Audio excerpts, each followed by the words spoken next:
Gisèle Pélicott. That's a name that the world may never have heard had it not been for the astounding courage of the 72-year-old in France who decided to turn the tables on her ex-husband and the dozens of men he recruited to rape her.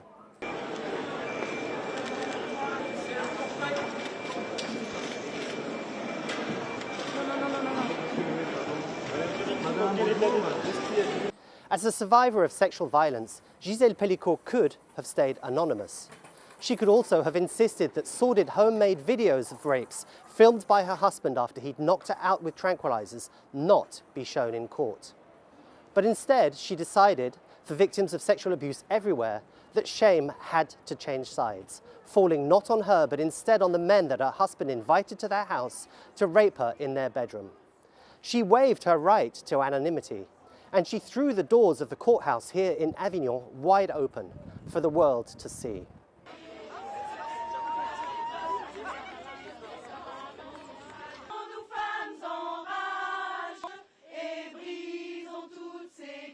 By doing so, Gisèle Pélicott took a stand that has resonated across France and beyond.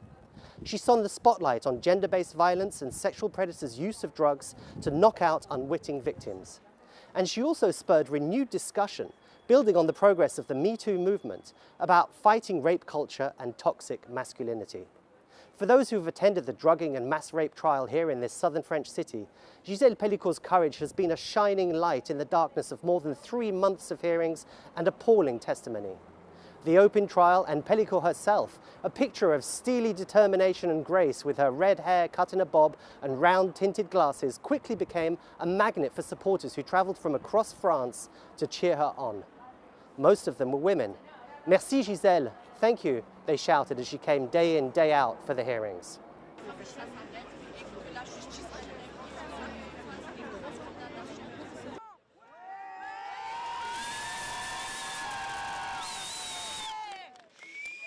Seeing her facing down the 51 defendants on trial for rape and sexual assault, one woman alone against so many men, was one of the defining images of this historic case.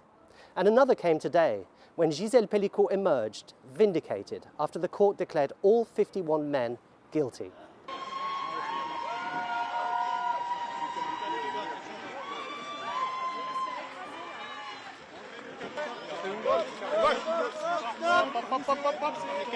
Facing a wall of cameras, she spoke about how difficult the trial has been for her. But as she has done from the beginning, she also didn't want the outcome to be just about her. She said she'd fought in part for her grandchildren. She said they are the future.